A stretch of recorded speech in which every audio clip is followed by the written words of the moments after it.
Please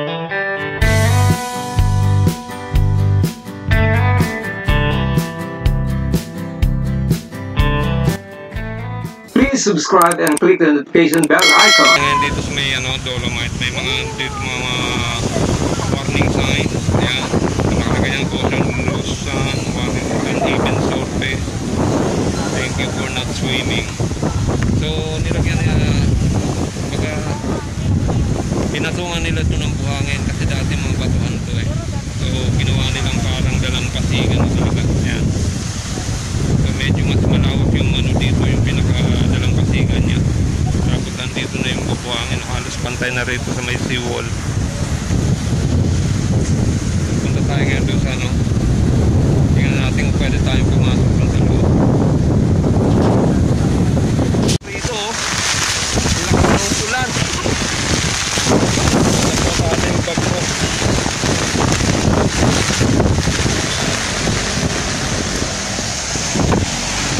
Lipat ako.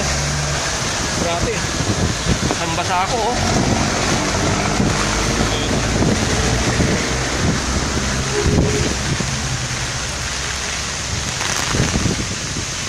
Sisilong tayo sa medyo hindi ng hangin.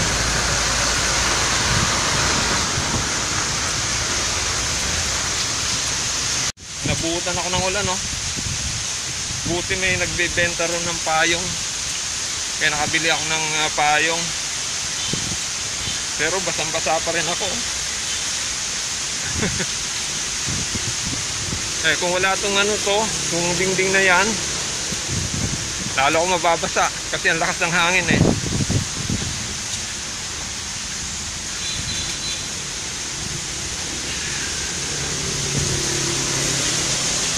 Yan, lakas pa rin ng hangin. Hindi pwedeng hindi pwedeng umalis dito sa may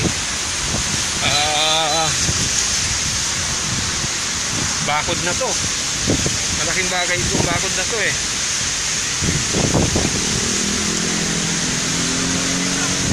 Pati yung gimbal ko nabasa. Sana hindi masira.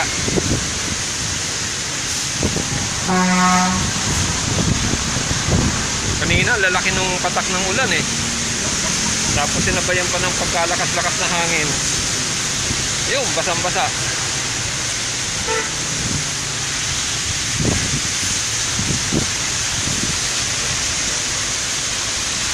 Tulad ngayon dito kawawa naman yun